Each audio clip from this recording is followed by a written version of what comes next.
Imagine giving your sister a part of your own body, only to find out your parents listed a local funeral home as your emergency contact while you were still on the operating table. My name is Osmond, and to my family, I wasn't a daughter. I was a spare part they were ready to discard the moment I stopped breathing. They called me a burden while I gasped for air, but they didn't realize that the woman who built this empire was already on her way to turn their world to ash with just 4 words. But before the house fell, the nightmare began in the suffocating stillness of a morning I can never forget. The preoperative wing of Chicago Memorial was a cathedral of glass and stainless steel, shimmering under the harsh, rhythmic hum of a city that never stops to breathe.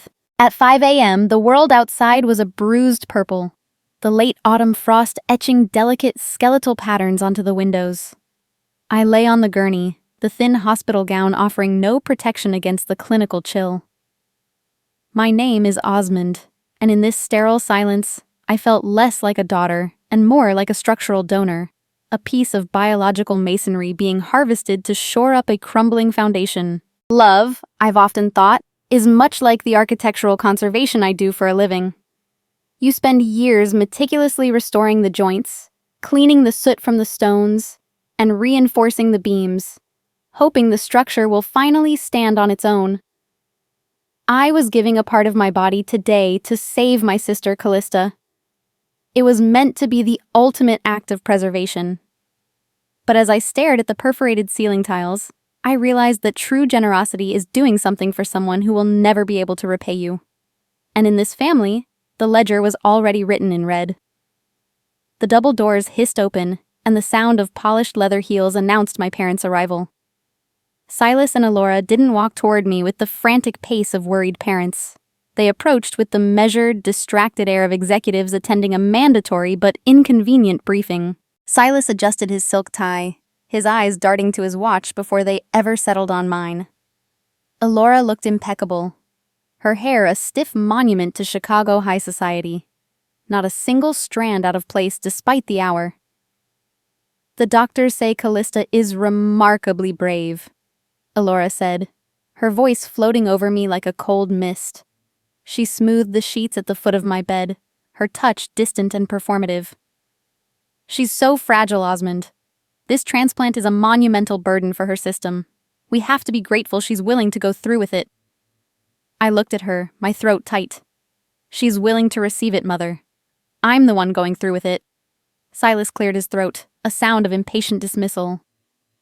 Now, don't start with the dramatics. You've always had a robust constitution. You're a carver. You're built for the heavy lifting. This is just a minor setback for you, but it's a rebirth for your sister.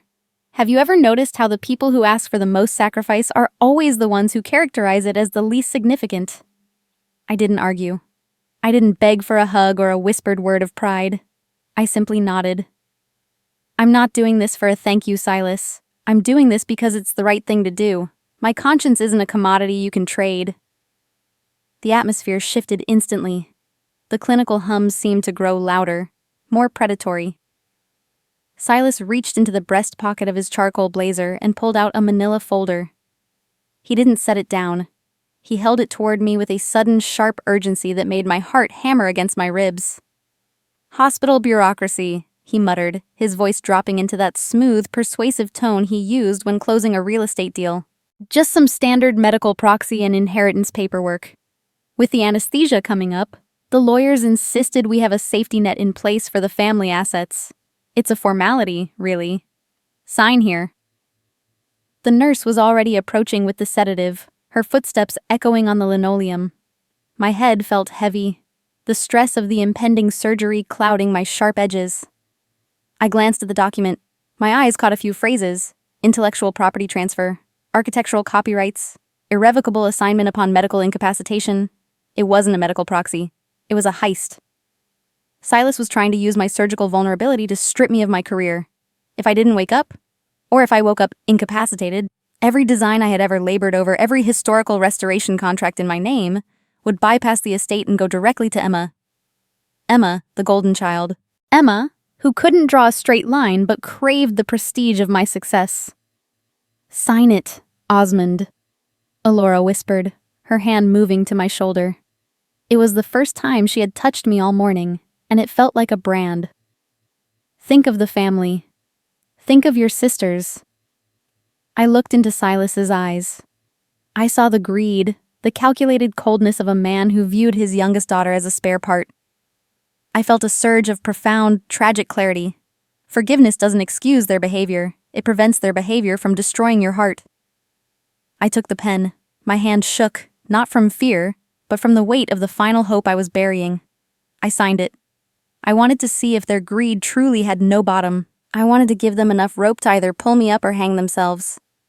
"Good girl," Silas said, snatching the folder back before the ink was even dry. He didn't look at me again. He tucked the folder away as if I had already ceased to exist. The orderlies arrived to wheel me away. The gurney jolted, and the world began to move in a blur of white light and stainless steel. As we reached the transition zone, Silas and Alora stopped. They didn't follow me to the surgical doors. "We have to head to the airport," Alora said, checking her reflection in the glass of the swinging doors. "Emma's premiere in New York is at 8. If we hit traffic, we'll miss the private jet." "You're leaving?" The words felt like broken glass in my mouth. "The surgeons are the best in the country," Silas replied, already walking toward the exit. "There's nothing more for us to do here. We'll call the hospital when we land." I watched their backs. They were walking away from my life to celebrate a fantasy. The loneliness was an ocean, cold and vast, threatening to pull me under before the drugs even touched my system. A hand settled on my shoulder, a firm, warm weight that didn't feel like a transaction. I looked up to see Dr. Beckett. He had been standing in the shadows of the hallway, watching the entire exchange. His face was a mask of professional restraint, but his eyes were burning with a fierce, quiet indignation. "You are more than what you give, Osmond," he whispered, leaning close so only I could hear. "Don't let the fog take that truth from you. Remember who you are when you wake up. I'll be here." He was a stranger, a man paid to monitor my vitals, yet he offered the only shred of humanity in a building full of my own blood. It's a bitter lesson, but a necessary one. You often find the most light in the places where you least expect it. The operating room door creaked open.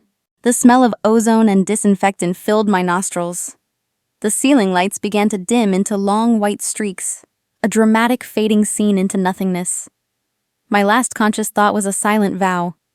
I had once been a daughter, a donor, and a burden in their eyes. But as darkness descended, I realized that blood ties are only strong when the heart cherishes them. If you want to see a person's true nature, observe how they treat those who are completely powerless to help them. The anesthesia took hold like a heavy velvet curtain. The last thing I saw through the glass was the distant, receding silhouettes of my parents, their backs turned to me as they stepped out into the crisp autumn morning, heading toward a world where I no longer mattered. The darkness didn't lift so much as it curdled into a bruised, aching gray.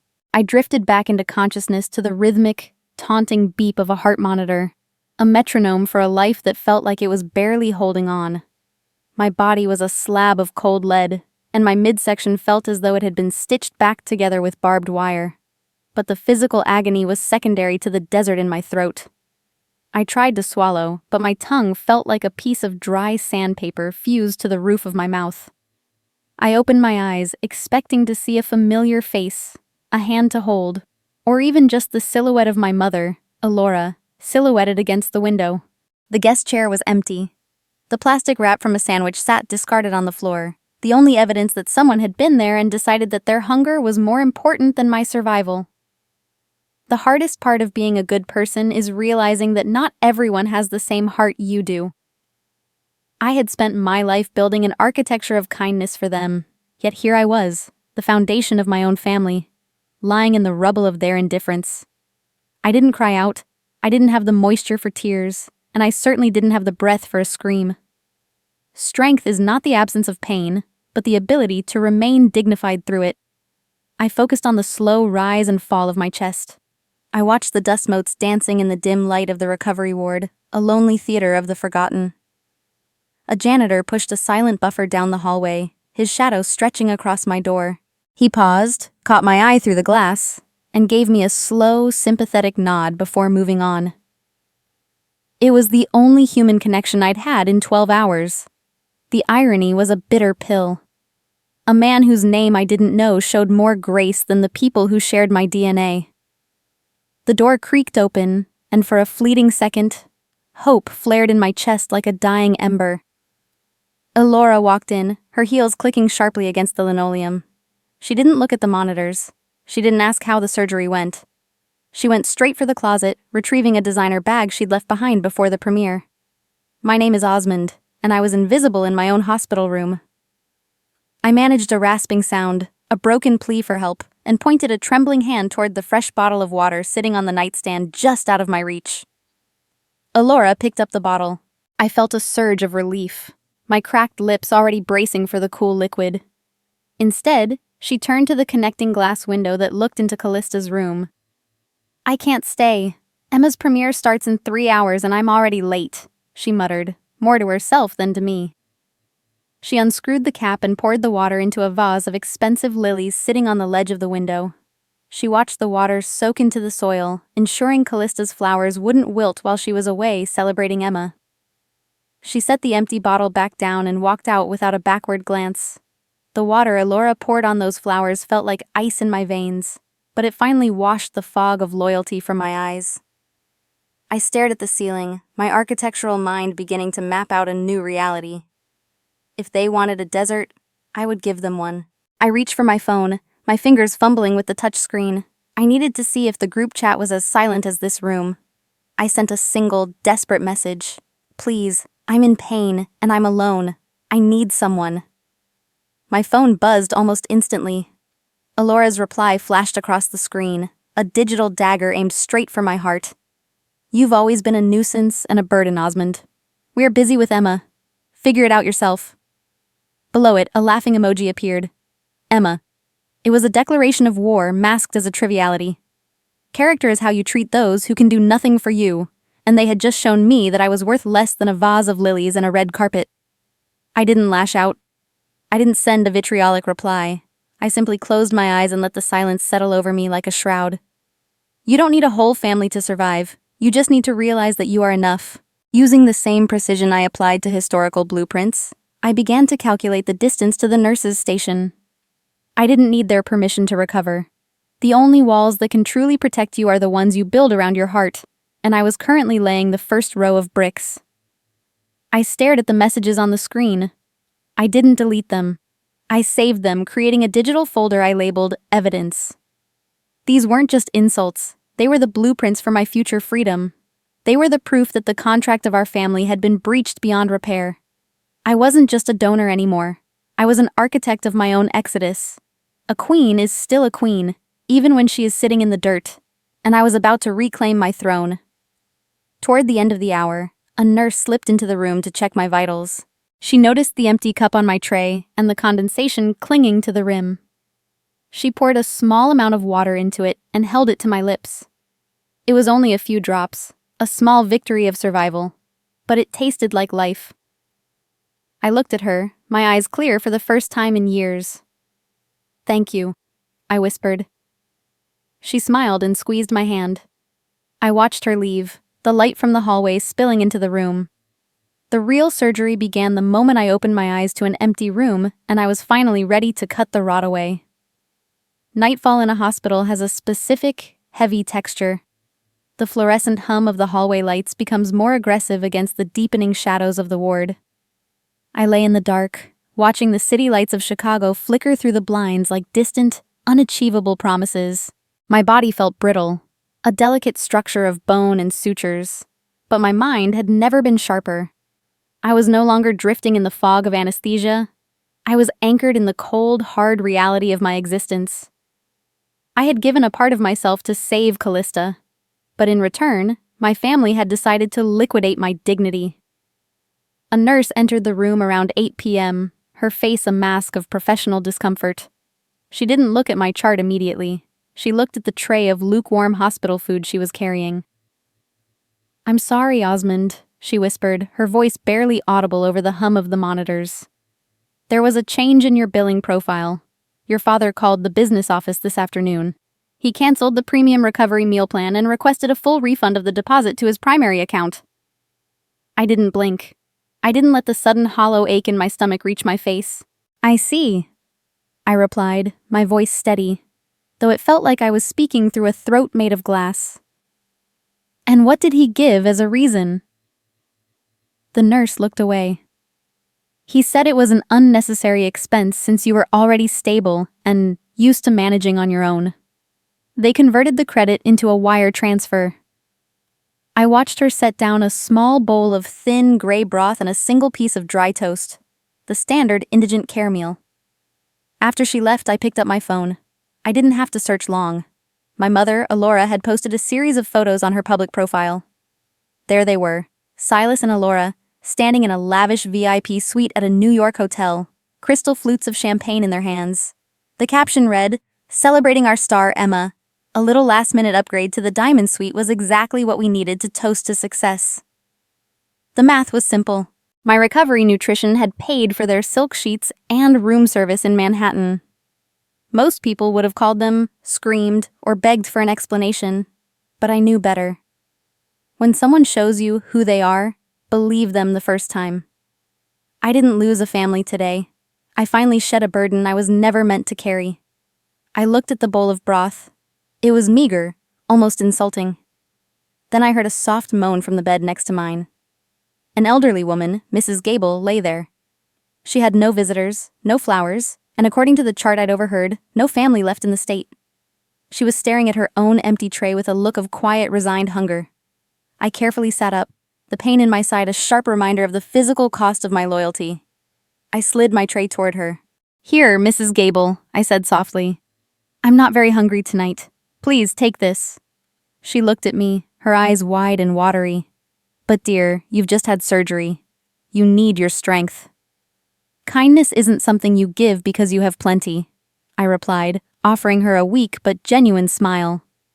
"It's what you give when you have nothing left. It reminds us that we are still human." Watching her eat brought a strange, quiet peace to my heart. My parents thought they were starving me, but they were actually feeding my resolve. My architectural training had taught me that you cannot fix a structure when the ground it is built on is rotten. You have to wait for the collapse so you can clear the site. Later that night, the door opened again. It wasn't my parents, it was Dr. Beckett. He didn't have his usual clipboard. He had a look of profound, barely contained fury. He walked over to my bed and pulled the privacy curtain shut. "Osmond," he said, his voice low and vibrating with tension. "I was updating your status for potential discharge. I had to go into the system to verify your emergency contact information. Your father updated it via the portal 2 hours ago." I felt a chill that had nothing to do with the air conditioning. "Who did he list, doctor?" Beckett's jaw tightened. "He didn't list a person. He listed a business, the Evergreen Funeral Home and Mortuary Services on 5th Street. He designated them as the primary contact for disposition of remains and emergency logistics." The silence that followed was absolute. Silas hadn't just abandoned me, he had pre-ordered my exit. He was treating me like a corpse in waiting, a legal loose end that he wanted handled by a third-party vendor so he wouldn't have to interrupt his New York festivities. Integrity is telling yourself the truth. Honesty is telling the truth to others. In that moment, the last thread of daughterly duty snapped. Beckett stared at me, his hand trembling slightly as he leaned against the bed rail. "It's a violation of everything I stand for to see this. I've been a physician for 20 years, and I've never seen a father designate a mortuary as an emergency contact for a living patient. It's ghoulish." "It's practical," I corrected him, my voice devoid of emotion. In his mind, I'm already dead. I'm just a ghost that hasn't realized the house has been sold yet. Beckett looked at me through the glass of the ward, my silhouette reflected against the glowing Chicago skyline. He saw a lone figure, fragile and pale, yet possessed of a quiet, terrifying dignity. He reached into his pocket and pulled out his personal cell phone. "I spent the last hour on the hospital's high-level registry," Beckett whispered. "Your father thinks he's the only one with power in this city. But your grandmother, Eleonora, still has friends on the board. I found her number in Switzerland. I called her." My heart gave a sudden, sharp throb. I hadn't seen Eleonora in 3 years. My parents had told me she was fragile and unstable, keeping us apart with a wall of excuses. I realized then that they weren't protecting her. They were protecting their access to her wealth by keeping me in the dark. "What did she say?" I asked, my breath hitching. "She didn't say much," Beckett replied, his expression softening into something like respect. "She just asked if you were alive. When I said yes, she told me to tell you one thing. A Carver woman never bows unless she is picking up a tool to fix what is broken." He handed me a burner phone, untraceable, away from the hospital's monitored lines. "Someone wants to speak to you, Osmond. She's already at the airport in Zurich. She'll be on the ground at O'Hare by morning." I took the phone. The plastic felt warm against my palm. The dial tone sounded like a heartbeat, the only one in this building that wasn't trying to silence mine. I looked out at the city, at the towering structures of steel and stone. I had spent my career preserving the past, but tonight, I was going to begin designing a future that didn't include the people who had already buried me. "Thank you, Doctor," I said. "I don't want revenge. I just want to stand on ground that doesn't move every time they change their minds." He nodded, a silent pact formed between us. As he walked out, the light from the hallway spilled into the room one last time before the door clicked shut. I stared at the phone in my hand, the screen glowing in the dark. My family thought they had erased me, but they had simply cleared the workspace. And tomorrow, the real construction would begin. The dial tone was still ringing in my head as the taxi pulled into the driveway of the house that was no longer a home.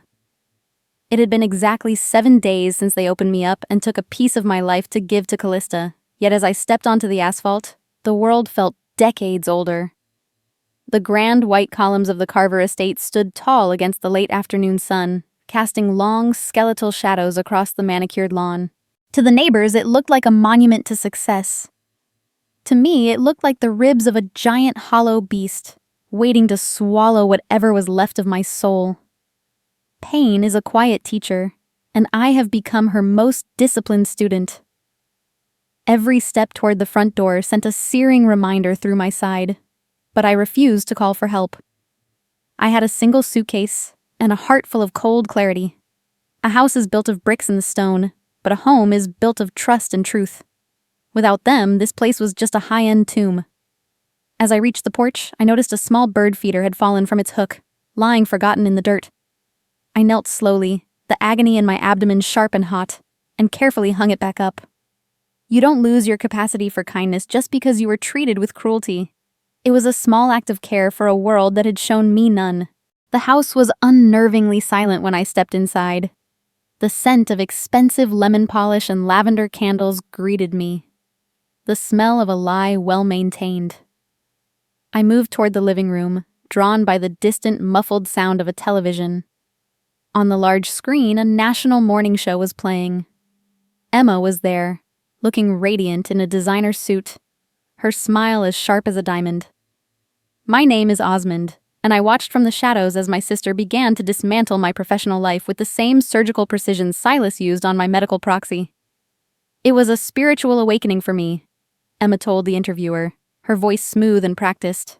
She gestured toward a set of blueprints spread across a table. My blueprints for the Chicago Historic Preservation Project. I spent nights looking at the old structures of this city, and I realized that to preserve the past, we have to reimagine the future. This project is my heart and soul. Behind her, Silas and Alora stood like proud sentinels, beaming with a fraudulent pride that made my skin crawl. They weren't just onlookers. They were co-conspirators in a theft that went far beyond biology. Watching my parents nod as Emma lied to the world, I understood a truth that hadn't fully formed in the hospital. They didn't just want my kidney to save Callista. They wanted to consume my entire existence to fuel Emma's failing career. They needed my talent to be hers, just as they needed my health to be Callista's. I didn't scream. I didn't rush into the room to demand justice. I simply pulled out the burner phone Dr. Beckett had given me and recorded the segment. Imitation is the sincerest form of flattery to the ignorant, but to the wise, it is merely a confession of theft. I watched her point to a specific structural joint I had spent 3 weeks calculating, claiming it was her moment of inspiration. I felt a strange, icy detachment. This wasn't a family anymore. It was an estate sale, and they were selling me off in pieces while I was still standing in the room. I turned away from the television and began the slow, grueling climb up the stairs. I only wanted my sanctuary.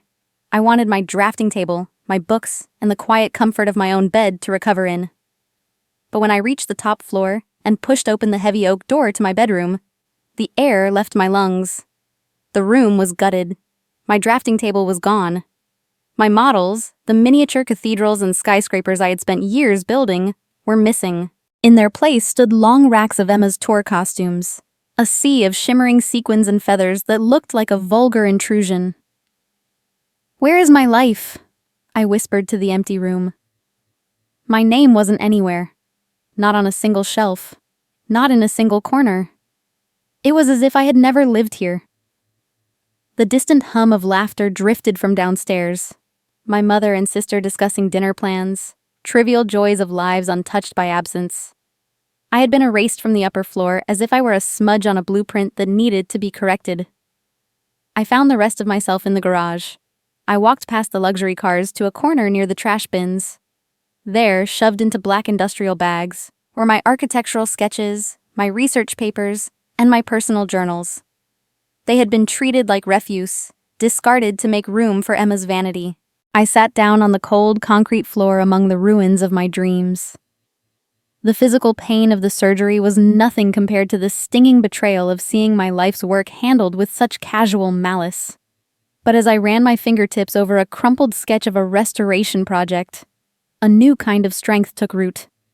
You can take my space, I thought, but you cannot take the mind that designed it. They thought they were throwing away trash, but they were actually handing me the evidence of their own moral bankruptcy. I took a deep breath, the scent of damp concrete and motor oil filling my lungs. I pulled out the phone and dialed a private storage facility. "I have to get on with my life," I said, my voice calm and cold. "A queen is still a queen, even when she's in the ground, and I'm fed up with being a ghost in this house. My survival plan is no longer about preserving the Carver name. It's about building a fortress where they can never find me again." The morning air in downtown Chicago was a wall of humidity and exhaust, but inside the Carver family law office, the atmosphere was frozen solid. I had traded my hospital gown for a sharp, charcoal power suit, the heavy fabric acting as a secondary skin to conceal the surgical bandages still taped to my side. Each step across the polished marble lobby was a tactical victory over the physical agony that threatened to buckle my knees. I wasn't here to beg for an explanation or to seek an apology. I was here to confront the man who had tried to steal my future while I was still on the operating table. I pushed open the heavy mahogany doors of the conference room, expecting to meet a mediator. Instead, I found Silas and Alora seated in high-backed leather chairs, flanked by two stone-faced attorneys. They looked less like my parents and more like a tribunal of judges presiding over a sentencing. Silas didn't even look up from his tablet. He merely gestured toward the empty chair across from him, the chair reserved for the accused. "I saw the interview, Silas," I said, my voice cutting through the clinical silence of the room. I didn't sit down. I stood, my hands resting lightly on the back of the chair to hide their slight tremor. "Emma is presenting my preservation blueprints as her own. We both know she couldn't design a shed, let alone restore a historical landmark. I want the intellectual property returned, and I want a public retraction." Silas finally looked up, his expression one of bored amusement. "Talent is a family asset, Osmond. In the Carver household, wealth is a shared pool, and your work belongs to the name. Emma's success is the only priority right now. She's the face of this family's future." Alora leaned forward, her eyes narrowing as she adjusted her pearl necklace. "You've always been so possessive, dear. It's quite unbecoming. Emma is helping the brand. You should be proud to contribute to her rise." The psychological warfare began then. Silas slid a legal motion across the table, a document requesting an emergency freeze on all my personal architectural accounts, and the trust fund grandmother Eleonora had established for my education. The argument was as simple as it was devastating. They were claiming that I was recovering from major trauma and unfit to manage my own affairs. The most dangerous lies are the ones people tell themselves to justify their greed, and my parents had convinced themselves that my silence was a sign of incompetence. "You think you can just lock me out of my own life?"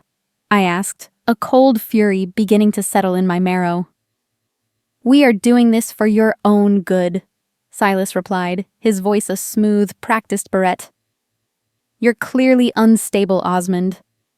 This obsession with ownership during your recovery is proof of a fractured psyche. Then came the blow I didn't see coming.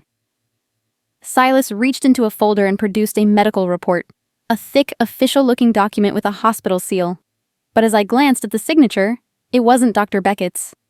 It was a family physician I hadn't seen in a decade, a man who owed Silas countless favors. The report stated that I had suffered post-operative psychosis and significant memory loss during my stay at Chicago Memorial. "This is the gaslight gambit," I whispered, the words tasting like copper. "It's a diagnosis," Elora corrected, her voice dripping with fake sympathy. "And it's why we're offering you an ultimatum. You can sign over the management of your trust and all intellectual property to Silas today, or we will initiate a formal legal guardianship process. We've already contacted a private psychiatric facility for your evaluation. You could be committed by the end of the day." I looked at them, really looked at them, and for the first time in 34 years, I didn't feel fear. I felt pity. I looked at the parents who were willing to erase my legal existence, to brand me insane, just to protect the fraudulent golden child they had created in Emma. I used to think the worst thing in life was to end up alone. It isn't.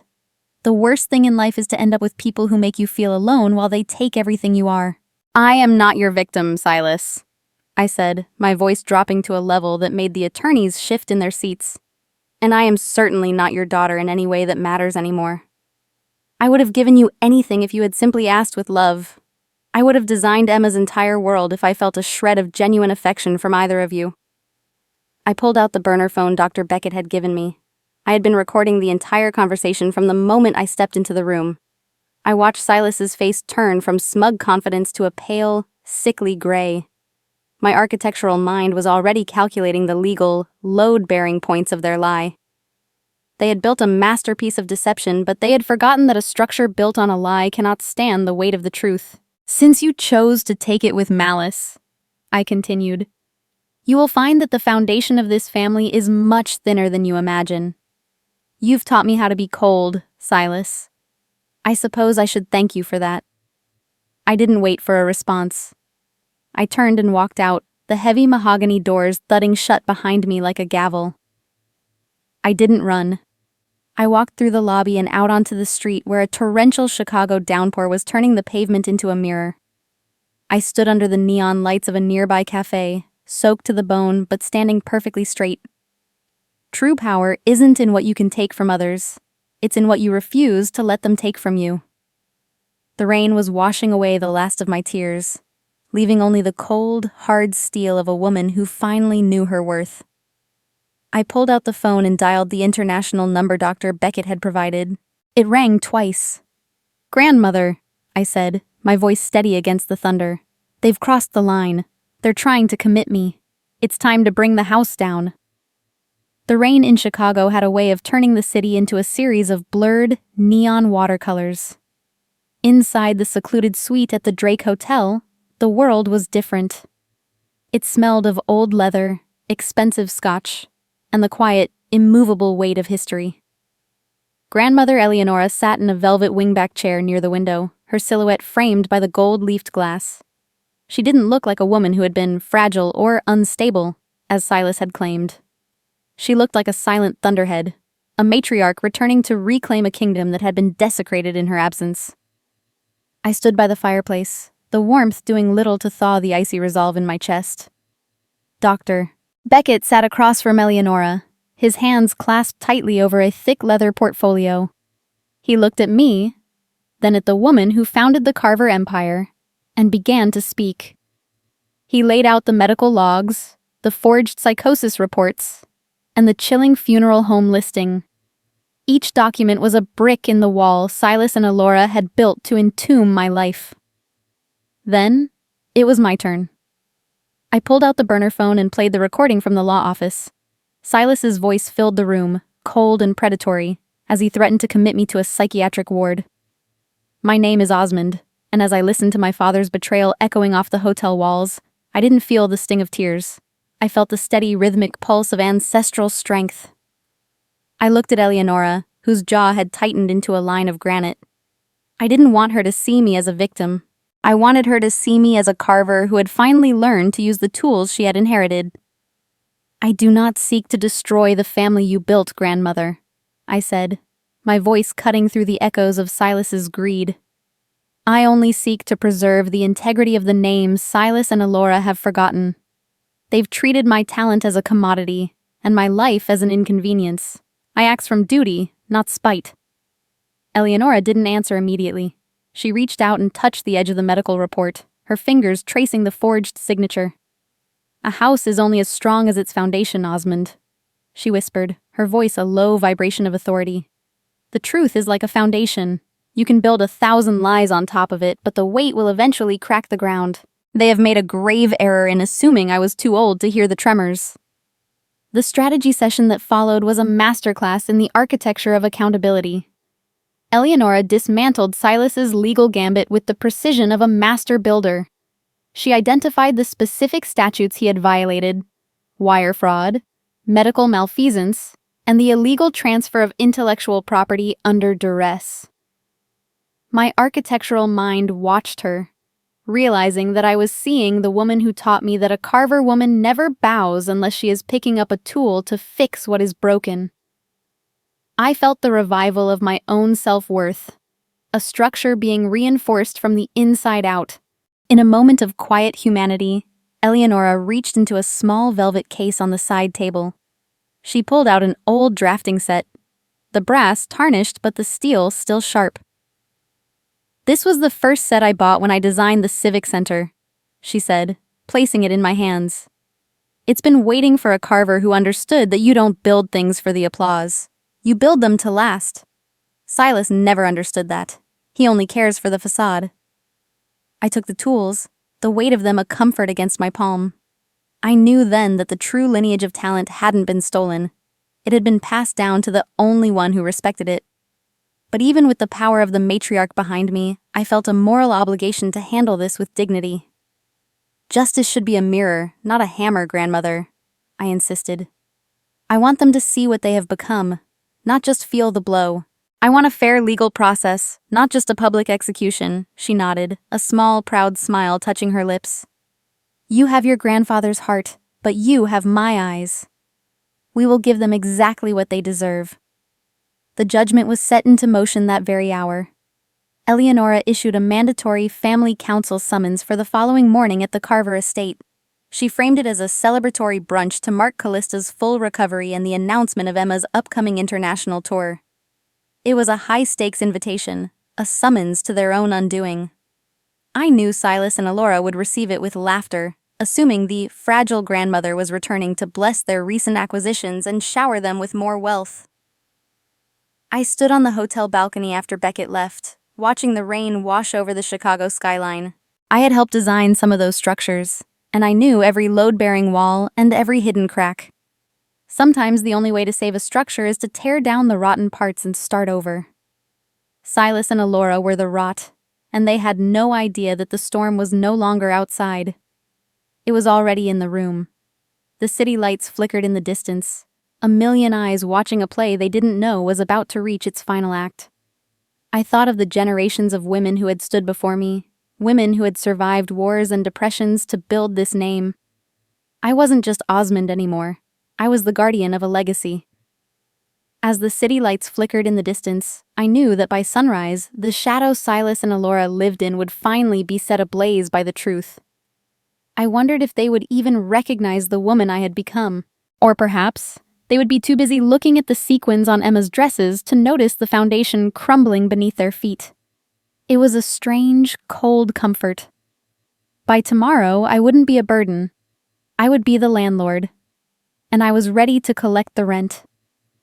The silence that followed Grandmother Eleonora's arrival at the hotel was the most beautiful structure I had ever designed, a space where their lies could no longer breathe.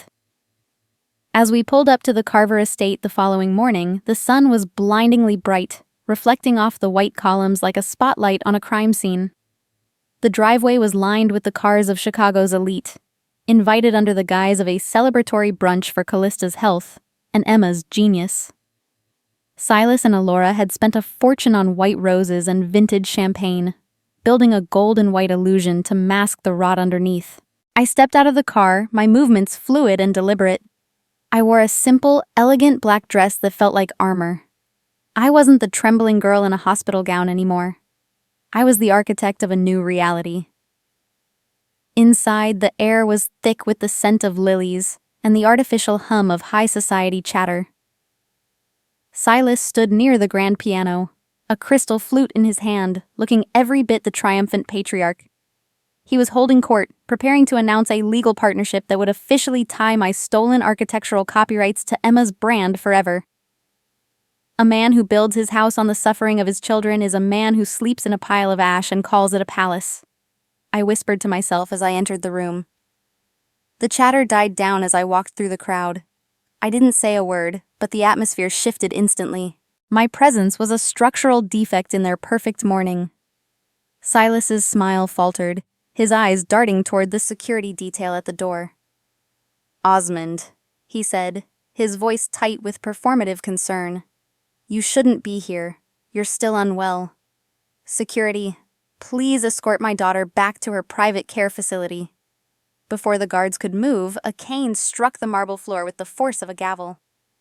Grandmother Eleonora stepped out from behind me, her gaze sweeping over the room like a winter gale. She raised a single gloved hand, and the security team, men who had been on her payroll since Silas was in diapers, immediately stood down. The guests froze.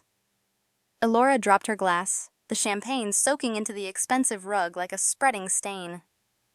"This meeting is now in session," Eleonora announced, her voice a low, terrifying vibration of authority. Her lead attorney stepped forward, opening a leather briefcase and producing a set of certified deeds and original trust documents. He didn't speak to the guests. He spoke to the record. "Mr. Carver, you have spent years acting as the owner of this estate.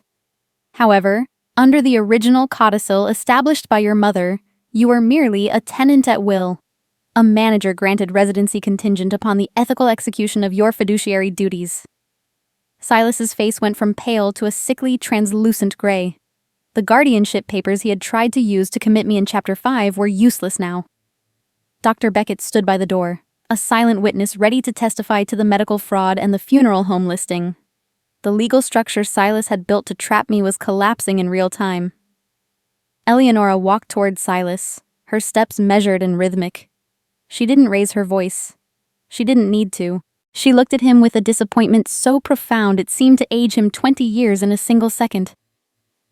"You were given a legacy, and you turned it into a slaughterhouse," she said. Then she delivered the 4 words that stripped him of his name, his home, and his pride. "Get out of my house." The room was so quiet I could hear the wind whistling through the eaves of the house. Silas reached for the piano to steady himself, but his hand slipped. Elora began to sob, not the delicate, practiced tears of a socialite, but the ugly, ragged sounds of someone realizing they have lost everything.